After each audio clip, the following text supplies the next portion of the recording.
তোমরা সবাই কেমন আছো? আশা করি ভালো আছো। তো দেখো আজকে আমি বানাচ্ছি লইটা মাছ।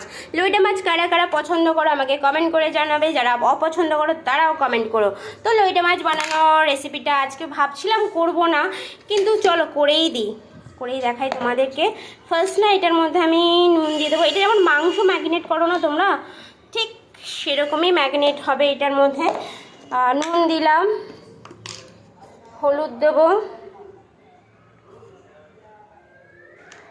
দেবো, জিরের গুঁড়ো দেবো। দেখো আমি সব মশলা এক এক করে খুলেই রেখেছি, কারণ অসুবিধা হয় না, আমাকে একটা স্ট্যান্ড ব্যান্ড কিছু কিনতেই হবে। তো এটার মধ্যে আমি মানে যা যা মাংসেতে ম্যাগনেট করো সেমভাবেই করতে হবে। লইটা মাছ না মানে একদম কষা কষা করবে না, দারুণ খেতে লাগবে, জাস্ট খেয়ে দেখবে তোমরা। আমি মুখের কথা বলবো না, তোমরা খেয়ে রান্না করে খেয়ে তারপরে আমাকে কমেন্ট করবে। ওকে গাইস, তো চলো এটার মধ্যে দেবো পেঁয়াজ কুচি।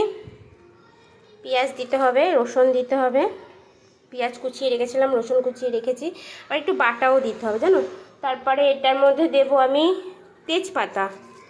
তেজপাতা দিয়ে দিলাম, দুটো তিনটে দিয়ে দিলাম। এর মধ্যে দেব এখন আমি কাঁচা সর্ষের তেল। দেখো এর মধ্যে দিচ্ছি আমি কাঁচা সরিষার তেল।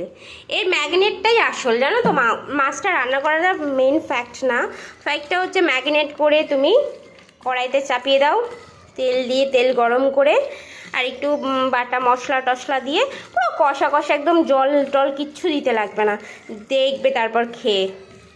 ঠিক আছে, খেয়ে তারপর আমাকে কমেন্ট করো। এটা ম্যাগনেট করাটাই আসল, ম্যাগনেট করে নেব। তো ম্যাগনেট করে নিলাম।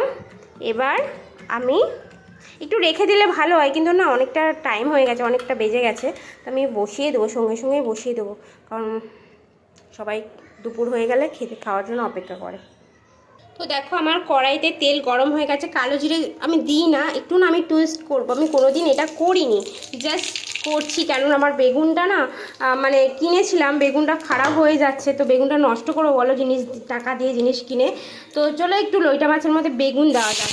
বেগুন দিলে শুনেছি, আমি ইউটিউবেও দেখেছি অনেক সময় খারাপ হয় না, মাঝে মাঝে এক্সপিরিয়েন্স করা ভালো, তো আমি আজকে এক্সপিরিয়েন্স করছি। দেখো আমার বেগুনটা ভাজা ভাজা হয়ে গেছে, আমি বললাম না আমি লইটা মাছে বেগুন দিই না, তো আজকে আমি এক্সপেরিমেন্ট করছি। অনেকে আলু দিয়েও করে, ঝিরিঝিরি আলু কেটে বেগুন দিয়ে করে, আমি কোনো দিন করি না, আমি শুধু লইটে মাছ কষা কষা করতে ভালোবাসি। কয়েকটা রসুন কুচি দিয়ে দিলাম, রসুন কুচিটা ভালো লাগে। আর এর মধ্যে আমি দিয়ে দেবো এবার লইটা মাছটা দিয়ে দেবো। আমি না শুধু লইটা মাছ বারবারই বলছি, কষা খেতে ভালোবাসি, মানে মাখা মাখা হবে, গ্রেভি টাইপের, একদম গ্রেভি হয়ে যাবে। আর আমি বেগুন কোনো দিন দিন, আমার বেগুনটা যেহেতু খারাপের পর্যায়ে হয়ে যাচ্ছে, সেই জন্য আমি নষ্ট করব না দেখেই দিয়ে দিলাম। আমি এবারে দিয়ে দেবো লইটা মাছটা। দেখো লইটা মাছটা দিয়ে দিলাম। এই লইটা মাছটা যে দিয়ে দিলাম না, এইটা এবার নিজে নিজেই হতে থাকবে, মানে নিজে নিজে হতে থাকবে, মানে কথা মিন্সটা হচ্ছে আমি ঢাকা দিয়ে দিই, এটা আর কিচ্ছু করতে হবে না। এবার যদি তুমি একটু পেঁয়াজ বাটা আদা বাটা দিতে পারো, হ্যাঁ। এইটা আবার নিজে নিজে আস্তে আস্তে নিজে নিজে তেল ছাড়বে, তেল ছাড়লে নিজে নিজেই কষে যাবে। মানে এই যে মেখে দিয়ে দিলাম, ব্যাস এর ফিনিশিং কাজ শেষ। যেমন মাংস রান্না করো না, সেম প্রসেস। এই যে এবার আমি ঢেকে দেবো মাংসটা, দেখো দেখেছো, সেম প্রসেস। এবারেও আস্তে আস্তে নিজে নিজে হতে থাকবে, আমার আর কিচ্ছু করতে হবে না এটার মধ্যে। একবারে হয়ে যাবে, নামিয়ে নেবো। গ্যাসটা একটু মিডিয়ামে রেখে দেবো, ঠিক আছে। এদিকে আমার দুধ গরম হচ্ছে, তার মধ্যে আবার একটা মাছ এনেছে, আমার বরমশাই খায় না লইটা মাছ, বরমশাইয়ের জন্য এসেছে ভোলা মাছ। দেখো এই ভোলা মাছটা খেতেও ভালোবাসে, ভোলা মাছ এসেছে আমাদের জন্য। আমরা তো লইটাও খাবো, ভোলাও খাবো, কোনো ব্যাপার না। প্রত্যেক দিন দুধ উতলে পড়তে হবেই। দেখেছো কিরকম অবস্থা।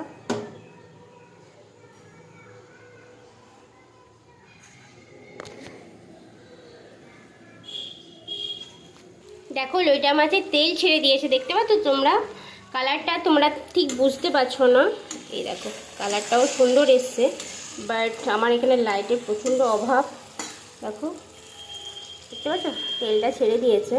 তো চলো বাই গাইস, আমার লইটা মাছ রেডি হয়ে গেছে এই রেসিপিটা দেখানোর জন্য তো ফোনটা অন করেছিলাম, বাট চলো বাই। ভালো লাগলে লাইক সাবস্ক্রাইব করে দিও প্লিজ, কমেন্ট করে আমাকে জানাতে ভুলো না। আর আমার কথা যদি একটু উল্টোপাল্টা হয়ে যায় না, ইগনোর করে যেও, কথা বলতে বলতে একটু আধটু হয়েই যায়, সবারই হয়, তোমাদেরও হয় আই থিঙ্ক। তো চলো বাই গাইস।